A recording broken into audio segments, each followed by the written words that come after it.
구약성경 33면입니다. 1절부터 67절까지 말씀을 제가 공부하겠습니다. 앞에를 보셔도 좋을 것 같습니다. 라반과 부두엘이 대답하이르되 이 일이 여호와께로 말미암았으니 우리는 가부를 말할 수 없노라. 리브가가 당신 앞에 있으니 데리고 가서 여호와의 명령대로 그를 당신의 주인의 아들의 아내가 되게 하라. 아브라함의 종이 그들의 말을 듣고 땅에 엎드려 여호와께 절하고 은금 패물과 의복을 꺼내어 리브가에게 주고 그의 오라버니와 어머니에게도 보물을 주니라. 이에 그들 곧 종과 동행자들이 먹고 마시고 유숙하고 아침에 일어나서 그가 이르되 나를 보내어 내 주인에게로 돌아가게 하소서. 리브가의 오라버니와 그의 어머니가 이르되 이 아이로 하여금 며칠 또는 열흘을 우리와 함께 머물게 하라. 그 후에 그가 갈 것이니라.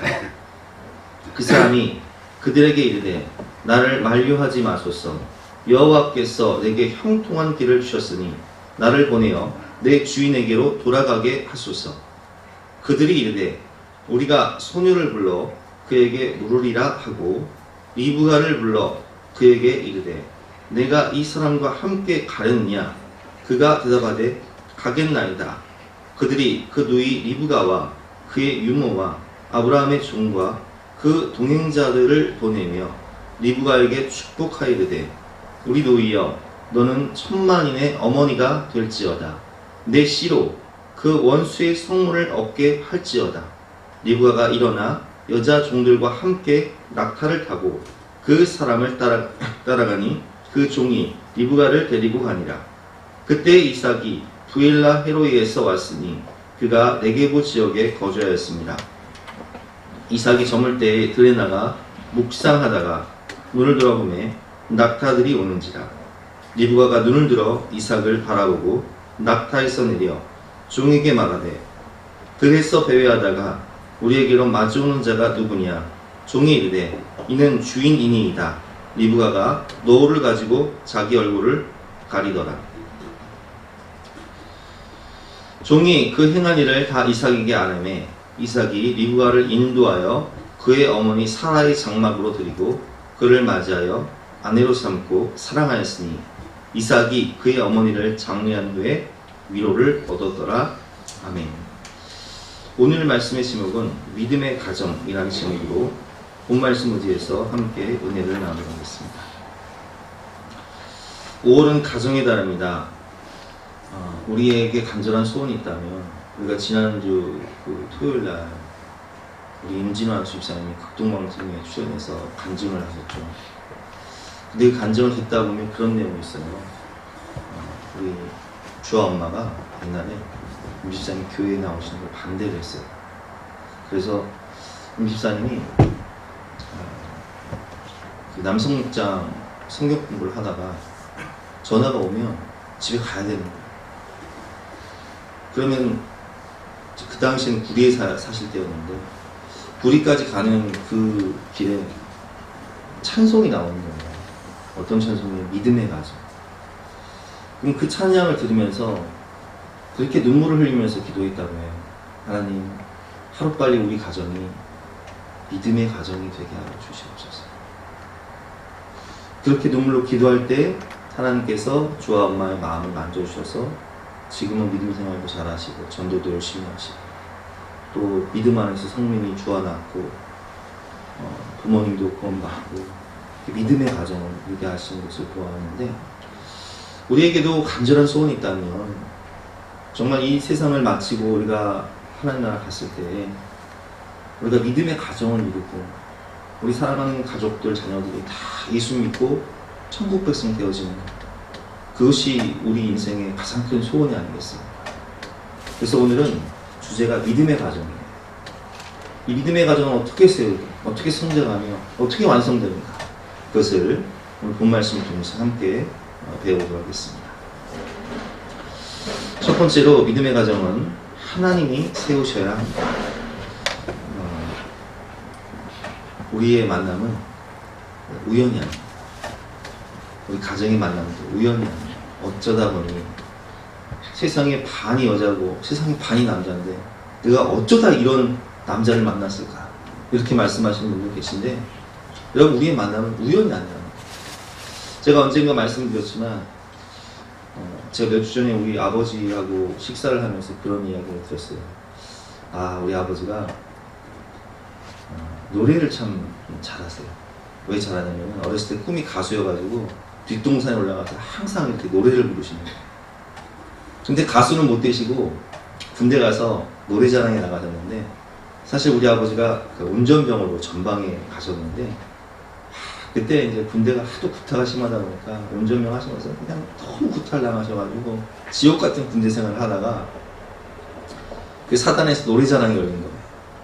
그 사단 노래자랑에 참석하셔서 신라의 달밤이라는 노래를 부르셨습니다. 아시겠지만 아 신라의 밤이여 그 노래로 노래자랑에 나가셔서 2등을 하셨어요. 그래서 사단장님이 너의 소원이 무엇이냐? 라고 물을 때 우리 아버지께서 나를 좀 후방으로 좀 빼달라고. 그래서 우리 아버지가 취사병으로 퇴계원에 있는 부대에 오신 거예요.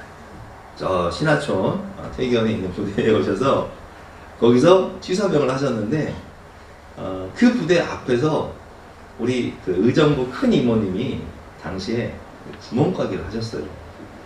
그 구멍가게를 하시던 큰 이모님에게 우리 아버지가 부탁을 하신 거죠. 혹시 이분 동생 있으면 나 좀 소개해달라. 그래서 우리 어머니를 만나셨는데 우리 어머니 별로 마음에 안 드셨는데 우리 아버지가 나랑 결혼 안 하면 죽어버리겠다. 억지 땡깡을 부르셔가지고 결혼하신 거예요. 근데 그것이 우연이 아니라 다 하나님의 계획이었고 하나님께서 믿음의 가정을 세우기 위한 하나님의 큰 그림이었다라는 것을 제가 말씀드리고 싶습니다. 그래서 우리 누나도 낳고 또 저도 낳고 또 우리 예준이에서 진병수의 사랑이가 태어날 수 있었던 것이죠. 만약 그때 두 분이 만나지 못했다면 저도 없고 또 예수사랑교도 없을 것이고 우리 아이들도 없습니다. 우리 최우수 집사님하고 성원 집사님은 대학교 다닐 때 만나셨는데 어떻게 만나셨냐면은 우리 최우수 집사님이 그 당시에 이제 굉장히 집안 형편이 어려워서 장학금을 받지 않으면 등록금을 낼 수가 없는 형편이라서 정말 열심히 공부를 하셨는데 정말 따라갈 수도 없는 그런 여학생이 한 분이 있는 거예요. 공부를 너무 잘해서 이분은 뭐 그냥 올 A 플러스야 그냥. 그래서 내가 어떻게 하면 저분을 이길 수 있을까? 그래서 따라다니셨대. 나 공부 좀 가르쳐달라. 그래서 만난 분이 성원 집사님이었는데 성원 집사님 마음속에는 다른 마음이 있었던 거예요. 내가 이 남자를 내 남자로 만들어야겠다라는 다른 마음이 있으셔서 작전에 들어가셔서 두 분이 결혼하게 되셨다. 근데 그것은 우연이 아니라 모두가 하나님의 계획이었다라고 말씀을 드리고 싶습니다. 저희 부부도 마찬가지예요. 제가 사실 교육전설 할 때 저는 그 내강리에 있는 내각교회라는 교회에 청빙을 받은 상태였어요. 다 가기로 결정을 했고 또 거기서도 이제 제가 신대원 다닐 때니까 등록금도 내주신다고 하셨고 너무 좋은 조건에 참 좋은 교회에 가게 됐는데 근데 제 마음 가운데 면목동에 있는 영신교회 청빙을 보고서 제 마음이 막 가슴이 두근두근거리고 정말 꼭 영신교회를 가야 될 것 같은 그런 마음이 듭니다. 그래서 이게 참 예의가 아닌 것을 알면서도 내각교회에 전화를 드려서 내가 못 가겠다고 하고 말씀을 드리고 영신교회에 가서 거기서 누구를 만나냐면은 우리 아내를 만납니다.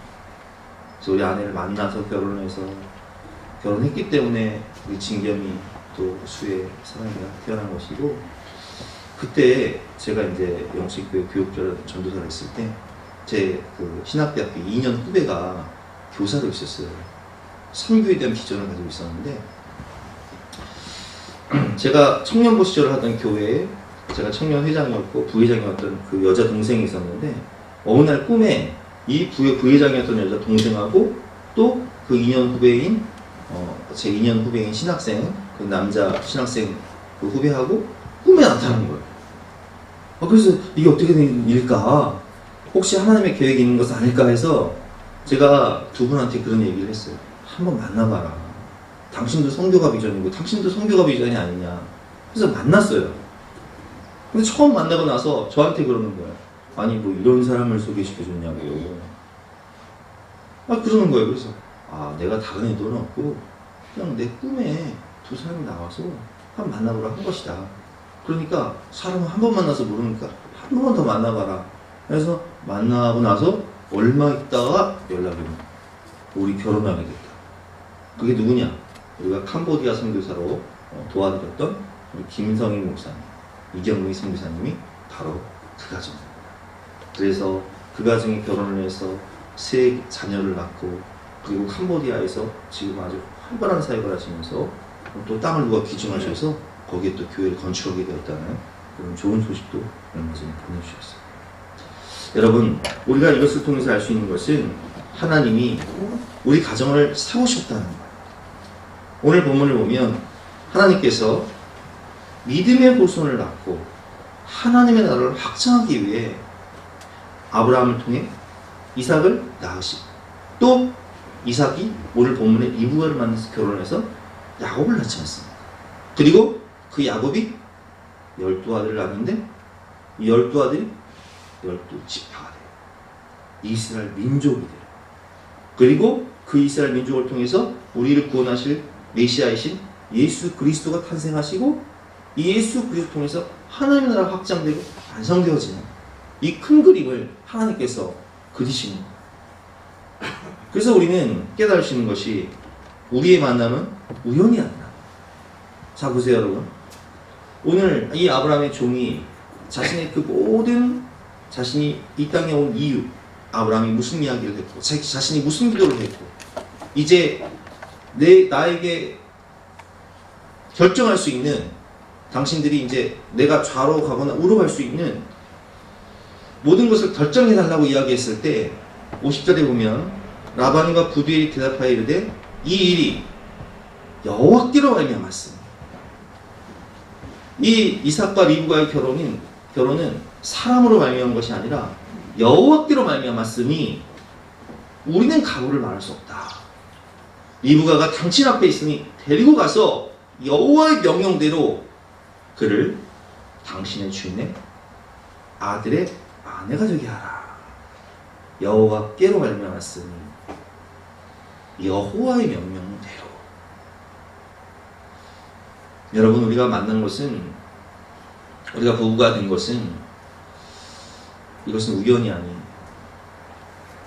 그것은 하나님의 계획. 오늘 본문에 리브가가 선택을 합니다.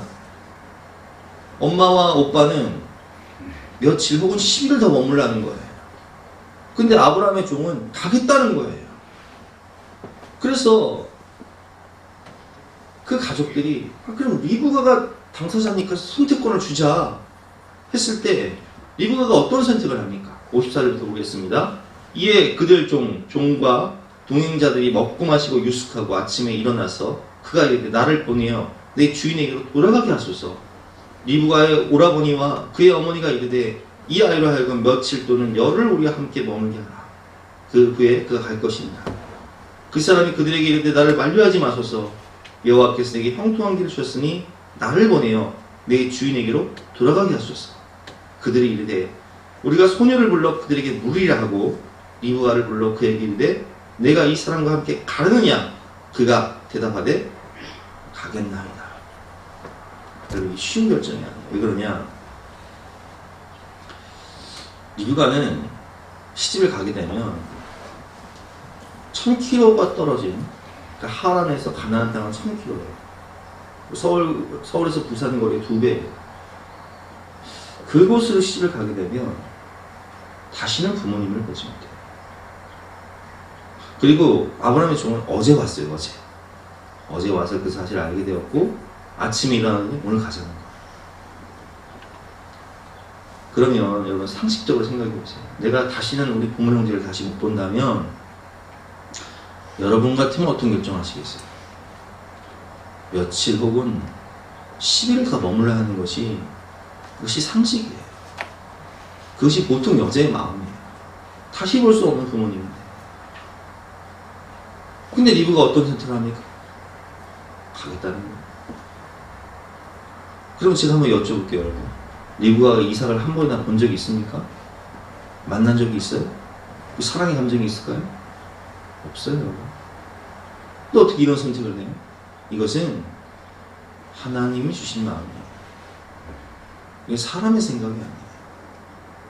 여기서 깨달을 수 있는 것은 우리가 믿음의 가정을 이룬다는 것, 내가 선택한 것 같지만 내 선택이 아니라 하나님이 주신 마음,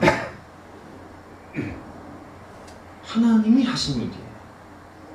그래서 가끔 우리 어머니가 내가 어쩌다 이런 사람을 만나서 고생하지 모르겠다. 제가 그래요. 다 하나님께서 하신 일이에요. 어머니가 우리 아버지 안 만났으면 나는 없다고. 우리 아이들은 없다. 여러분, 하나님께서 우리를 사랑하셔서 믿음의 가정을 세우십니다. 근데 여담이긴 한데 우리 아버지가 36년 동안 교회를 안 다니시고, 제가 어렸을 때 개봉동에 있는 개봉 성벽교회라는 교회를 다녔는데, 저를 업고 누나를 손잡고 교회를 가면, 하여튼 우리 아버지가 얼마나 성격이 불같고 대단했는지 수요 예배 드리러 가면 수요일날 밥 안 해놓고 교회 갔다가 막 교회 가서 막 소리 지르면서 김기덕이 나오라 막 그랬던 분이 우리 아버지. 아우, 난 진짜 난 그런 분이 우리 교회에 없어서 참 얼마나 감사한 일인가. 난 혹시 그런 분이 있더라도 난 이해할 것 같아요. 왜냐면 옛날 우리 아버지의 모습 보는 거니까, 아, 저분들이 언젠가 예수 믿겠구나. 나 그렇게 이해할 것 같은데, 그런 분이 없어서 너무나 감사해요. 하여튼 그런 분이 지금은 신앙생활 얼마나 잘합니까? 이 모든 것이 다 하나님의 은혜다. 하나님의 계획이다. 하나님이 믿음의 가정을 세우신다는 거예요. 할렐루야. 우리 함께 따라 읽어볼까요? 우리의 만남은 우연이 아닙니다. 그것은 하나님의 계획이었습니다. 아멘. 우리 만남은 우연이 아니야. 그것은 주님의 계획이었어. 할렐루야. 그러니까 여러분, 아이고, 우리 조 권사님은요, 나 또 그 얘기도 한번 해야겠네. 우리 박경원 입사님이요, 학원 강사였어요. 학생으로 만났어요. 근데 우리 박경원 입사님 만나가지고, 박경원 입사님 아버님이 장로님이었거든요. 장로님이니까 교회를 다녀야 된다. 교회를 다니는 조건으로 만나는 거예요. 결혼한 거예요. 그래서 우리 진아, 지원이, 하은이가 믿음 안에서 자랐잖아요. 할렐루야. 그치? 진아야? 그것이 우연이 아니라는 거예요. 두 번째로, 믿음의 가정은 거룩한 습관, 좋은 습관을 통해서 성장한다는 것입니다. 오늘 본문 24장 7절 말씀을 보면 아브라함은 이런 고백을 합니다. 제가 한번 읽어보겠습니다. 하늘의 하나님 여호와께서 나를 내 아버지의 집과 내 고향 땅에서 떠나게 하시고 내게 말씀하시며 내게 맹세하여 이르시기를 이 땅을 내 씨에게 주기로 하셨으니 그가 그 사자를 너보다 앞서 보내실지니라. 내가 거기서 내 아들을 위하여 아내를 택할지니라. 그러니까 아브라함은 믿음이 있었어요. 어떤 믿음이냐? 하나님께서 우리 아들을 위해서 며느리감을 예비하고 계신다. 그리고 하나님께서 이 땅을 우리에게 주실 것이고 하늘의 별과 같은 바다의 모래 같은 믿음의 자손들을 주실 것이다 라는 이런 믿음의 고백, 믿음의 기도, 하나님의 약속을 말씀을 믿는 그런 믿음이 있었고 믿음의 선포를 했다는 거예요. 여호와 이레 하나님을 믿는 이런 믿음의 고백이 있었다는 것이죠. 그래서 우리가 말을 잘했다. 믿음의 말을 잘했다. 이 그리스도인들에게는 입술의 권세가 있어요. 말의 권세가 있다. 그 축복의 말, 은혜의 말, 생명의 말, 소망의 말, 능력의 말을 선포해야 합니다. 그리고 사랑하는 자녀를 보내며 축복하는 리브가의 가정의 모습을 볼 수 있습니다. 자, 제가 아까 본문을 읽었지만 며칠 혹은 열흘을 머물렀다가 가라. 그랬더니 종이 막 가겠다는 거예요. 그래서 그럼 리브가에게 선택을 하게 하자. 리브가가 선택을 뭐라고 했어요? 가겠나이다. 그러면요, 부모 마음이요, 보통은 어떠냐면은, 네가 어떻게 나한테 그럴 수 있냐?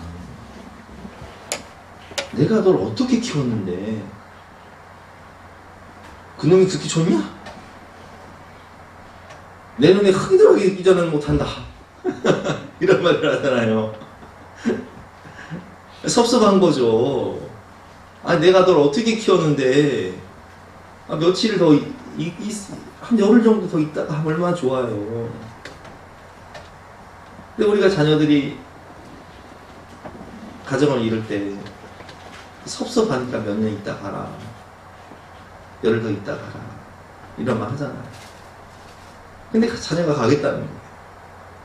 그때 인간적으로 보면 섭섭한 마음 때문에 온갖 저주 악독의 말을 할 수 있는데, 근데 리브가의 가정은요 그렇게 하지 않아요. 어떤 말을 하죠?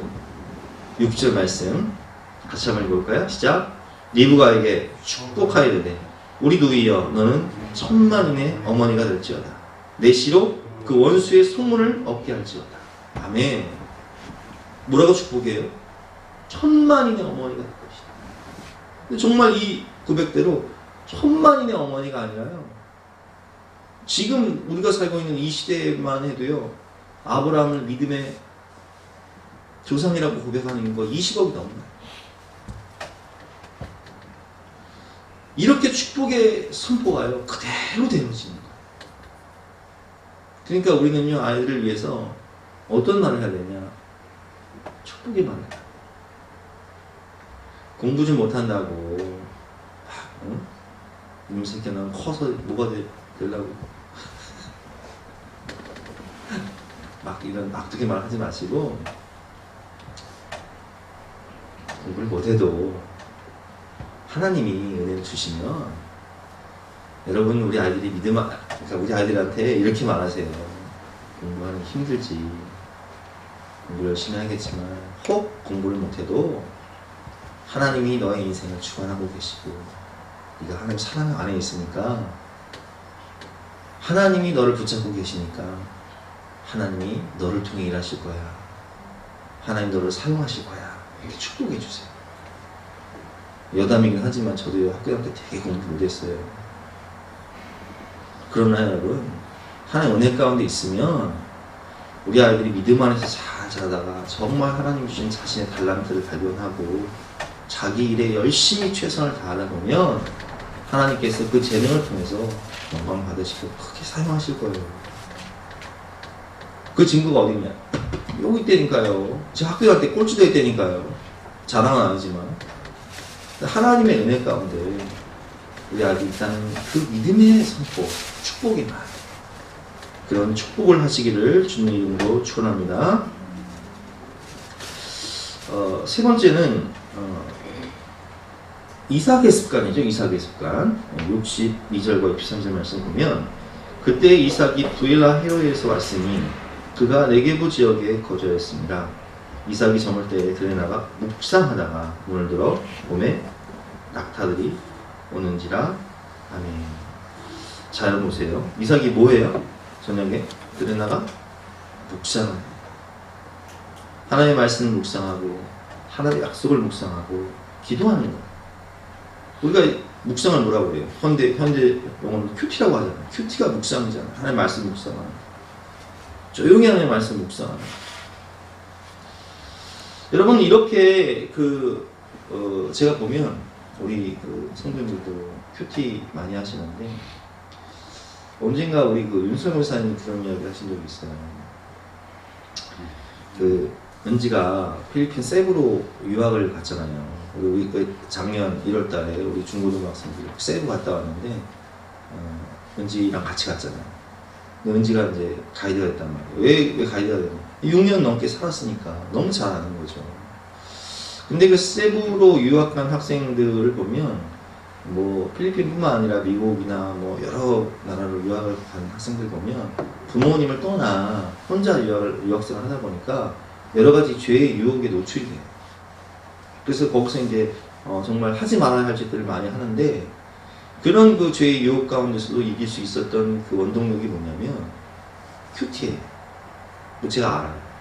왜냐면 그분들 만난 지 10년 정도 됐으니까. 어렸을 때부터 아이가 큐티를 하는 거예요.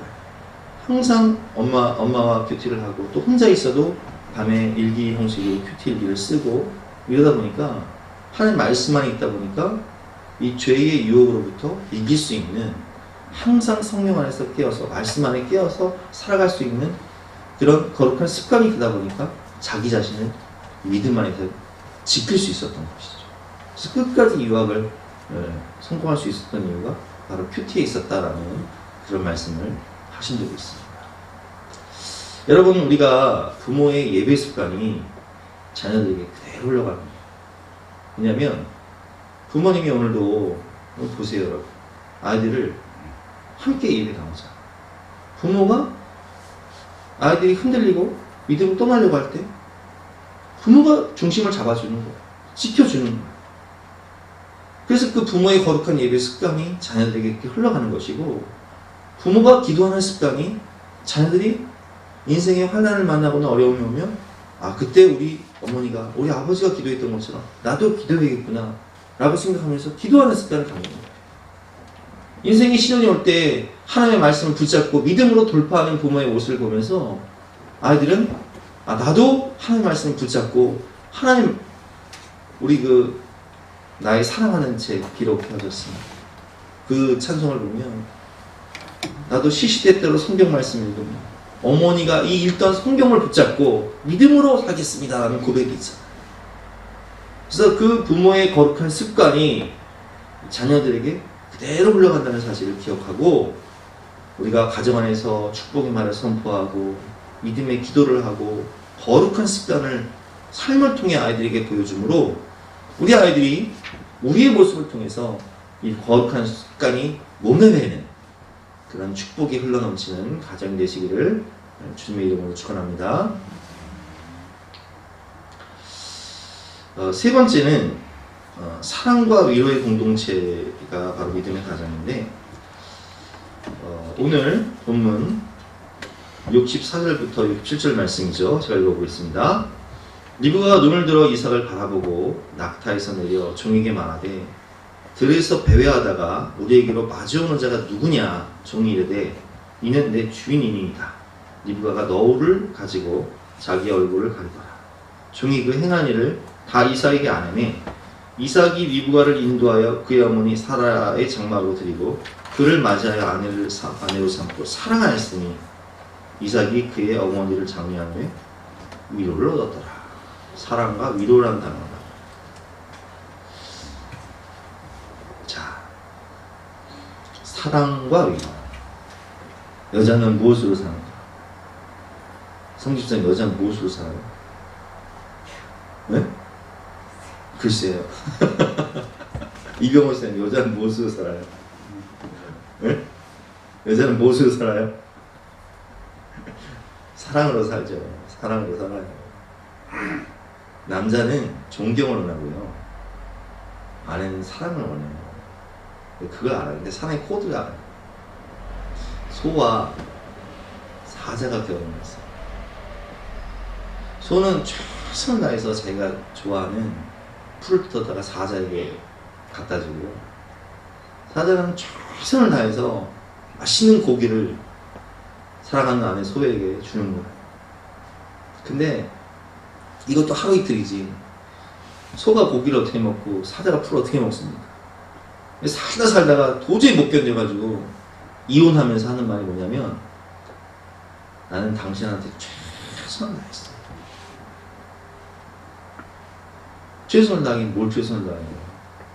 코드가 안 맞는데. 여러분, 배우자가 닭다리를 좋아하는지 닭 날개를 좋아하는지 알고 해줘야 돼요. 저는 닭다리를 좋아해가지고 우리 아내도 닭다리 좋아하는 거 닭다리 줬더니 저한테 대본을 그러더라고요. 나는 닭 날개 좋아하거든.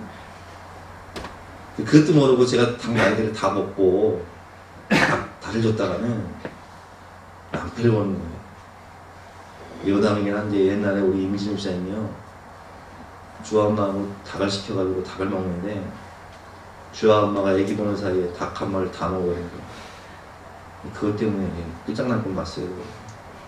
진짜 친정으로 간다고 지금까지 샀어요. 아주 코드를 알아야 돼. 사랑의 코드를. 사랑의 코드를 아십니까 여러분? 게리 콜린스가 쓴 사랑의 5가지 언어라는 책이 있어요. 5가지 사랑의 언어.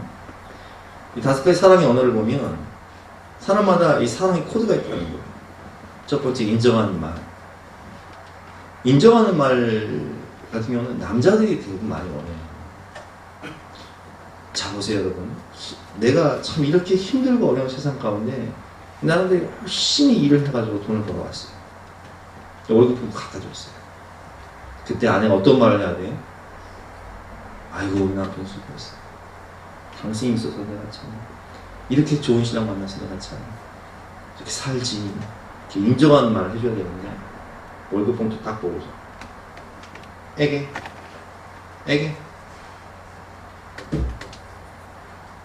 무시하고 몇 시야 이러면 안 된다. 인정해줘요. 남편이 어떤 일을 한다고 할 때 인정해줘야 돼. 내 꿈을 펼쳐라. 밀어줘야 돼요. 그럼 그 복은 누가 받아요? 내가 받는 거예요. 남자들은요 보통 1번, 2번이에요. 인정하는 말과 스킨십으로. 여자들은 뭘 원할까요? 대부분 3, 4, 5번이에요. 함께하는 시간, 선물, 봉사.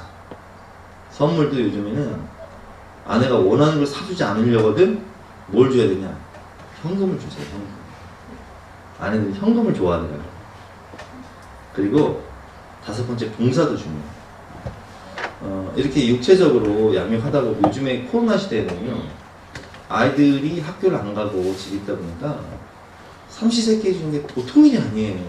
정말 막 반찬 2분을 안 먹어. 그럼 어떻게 해줘야 돼요? 남편들이 반찬은 못하지만 아내가 힘들 때 설거지도 한번 해주고 청소기도 한번 돌려주고 음식물 쓰레기도 버려주면 아내가 그 남편의 모습을 통해서 아, 우리 남편이 나를 이렇게 끔찍하게 생각해 주는구나. 내 이 무거운 짐을 덜어주는구나. 나는 사랑받고 있구나 라는 것을 느끼게 됩니다. 그래서 우리가 이 배우자의 사랑의 코드를 알아야 돼요. 배우자가 스킨십을 원하는지, 인정하는 말을 원하는지, 함께하는 시간을 원하는지, 봉사를 원하는지, 아니면 현금을 원하는지, 선물을 원하는지를 파악을 하고 거기에 맞춰서 사랑을 해줘야지. 배우자는 인정하는 말을 원하는데 나는 냅다 그냥 선물만 주면서 나는 최선을 다했다고 하면은 이게 안 맞는 거야. 안 맞아. 로또. 부부가 로또야 아주 그냥. 그래서 사랑의 코드를 알아야 된다. 그리고 위로인데요. 위로를 얻었더라. 보세요, 여러분. 어머니를 장례한 후에 위로를 얻었더라. 가정은 사랑의 공동체이고 또한 위로의 공동체예요. 우리 그 강철부대 박준우 씨가 강철부대라는 프로그램에 나와서 특전사 대표로 나와서 방송에서 그런 눈물을 흘리더라고요. 특전사 동료가 어머니가 맛있는 집밥을 해오신 거예요. 아주 맛있는 반찬을 해서 특전사 부대 이제 넷이서 그 어머니가 좀 맛있는 집밥을 먹다가 갑자기 눈물을 흘립니다. 왜냐면 이 박준호 씨 어머니는 박준호 씨가 특전사 군대에 있던 그 20대 초반에 돌아가셨거든요. 근데 그때 어머니가 면회 오신다고 할 때 어머니 힘드실까봐 오지 말라고 했는데 그때 한 번이라도 더 면회 오셨다면 내가 한 번이라도 더 엄마의 얼굴을 봤을 텐데 면회 오시지 말라고 했던 것이 너무 후회가 됩니다 하면서 어머니가 일찍 돌아가신 분들은 아실 거예요. 어머니가 일찍 돌아가신 분들, 우리 조장모님 어머니 일찍 돌아가셨는데 어머니가 일찍 돌아가시고 그 마음의 공허함이란 이루 말할 수가 없어요. 왜냐면 어머니는 내 삶에 있어 거의 내 삶의 전부와 같은 존재거든요. 근데 그 어머니가 돌아가신 그 이상의 마음 가운데 사랑하는 아내를 맞이하여 함께 가정생활합니다. 그 안에서 위로를 얻는. 그래서 어머니가 일찍 돌아가시고 우리 조장님도 20대 초반에 우리 장로쌤 만나서 결혼하십니다. 그리고 군대를 가셨어. 아이고 세상에. 그 사랑하는 아내를 놔두고 군대를 갔으니 얼마나 집에 올 때마다 그냥 발이 안 보이게 뛰어오셨겠죠. 얼마나 위로를 얻었겠어요. 이제 우리가 저는 그 박준호 씨가 강철부대 박준호 씨가 눈물 흘리는 모습을 보면서 그런 생각을 했어요. 아, 우리 박준호 씨도 믿음의 가정을 이뤄서 행복한 믿음의 가정을 이뤄서 사랑하는 아내를 만나서 아이를 낳고 살면 그 마음속에 공허함, 허전함이 다 없어질 텐데 그런 생각을 했어요. 우리 결혼하기 전에는요, 마음이 뭔지 모르게 공허해요. 막 저도 교회 수련을 가서 막 은혜 많이 받고 마음이 꽉 찬 마음으로 있다가 결혼하기 전에 집에 딱 오면은 왜 이렇게 마음이 공허한지 모르겠어. 내 인생의 반쪽을 못 만나서.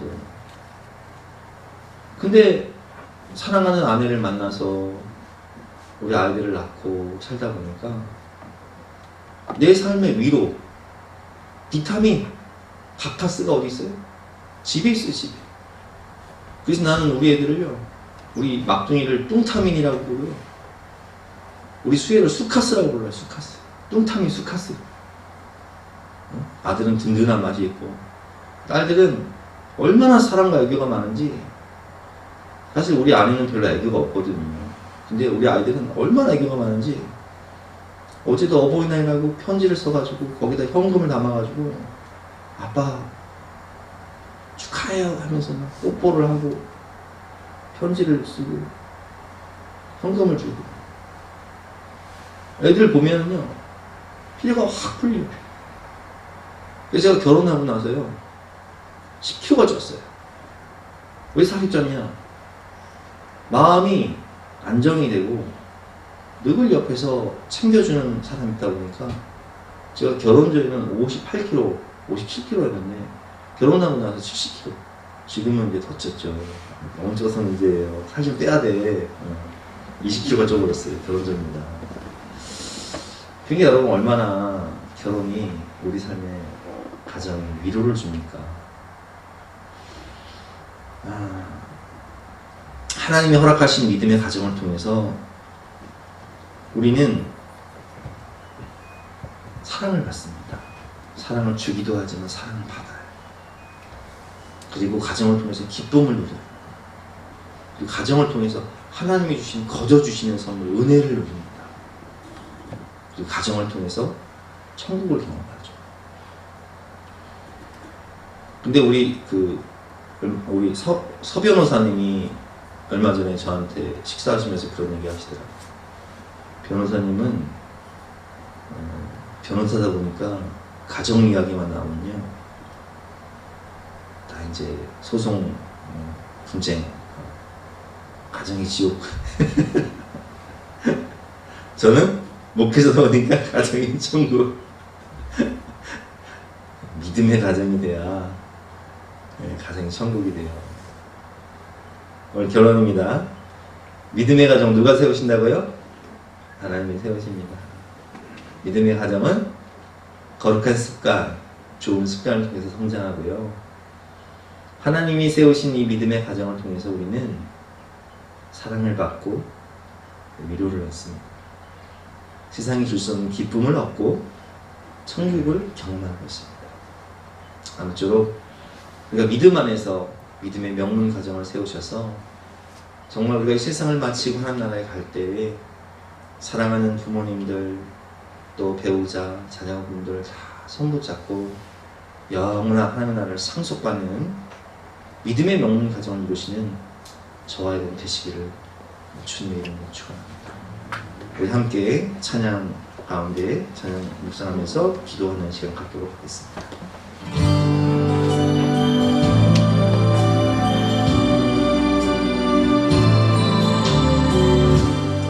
우리는 죽기까지 살아간 그 사랑으로 당신을 사랑하니 약속하신 말씀 굳게 믿으며 믿음의 가정 세우리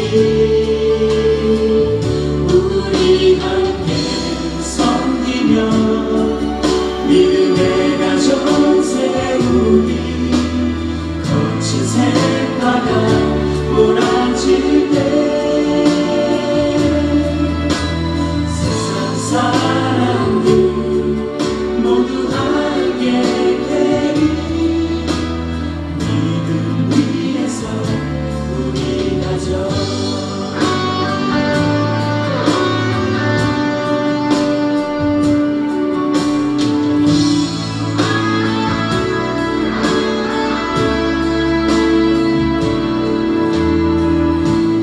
우리의 가정은 생명으로 충만한 은혜와 사랑으로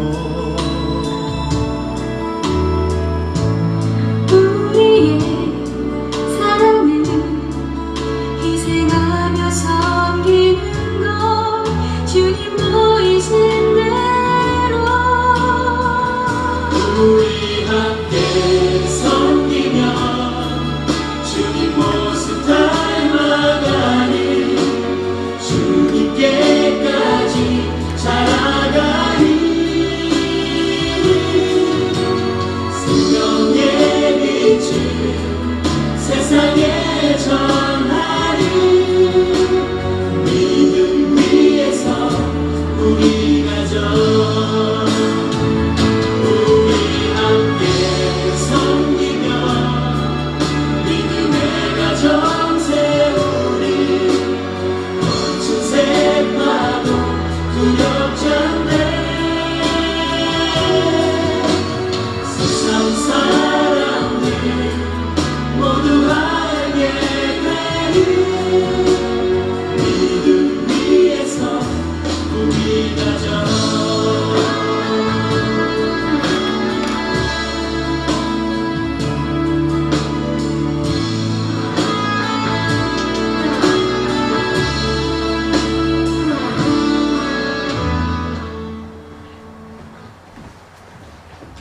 다 같이 나와서 결단 찬송 559장 찬송하시겠습니다.